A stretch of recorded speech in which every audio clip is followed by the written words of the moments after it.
now the owner of the WLW, World League Wrestling. Harley, welcome back to the circle.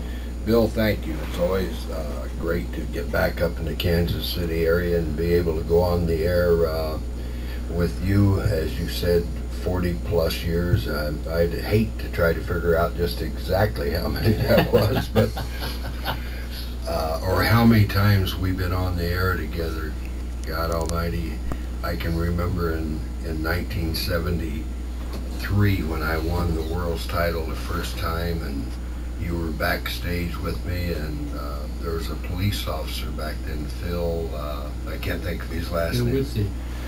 Anyhow, there wasn't a person in the building that gave us a chance one way or the other, and when that happened, it electrified Kansas City for a decade. That's right, absolutely. That was a monogram moment, you know, just something you can write down and take a picture of and come back to and say, I'll never forget that moment. Yeah, that was one heck of a moment in history for me, because it was the starting of a decade of myself being able to dominate, and sounds like I'm blowing smoke, you know where, but no smoke blowing here. For a little over a decade, it let me dominate the NWA worldwide, and the NWA was wrestling of that era. And then the big guy took over, the cable TV took over and kind of shattered the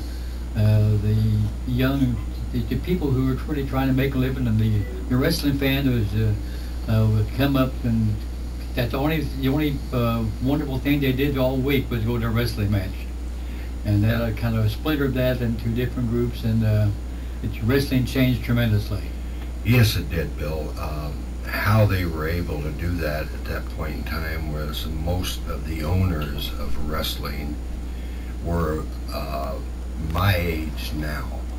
I'm 62, and they had their money, and they did not want to reinvest in keeping the McMahon family out of the Midwest. And it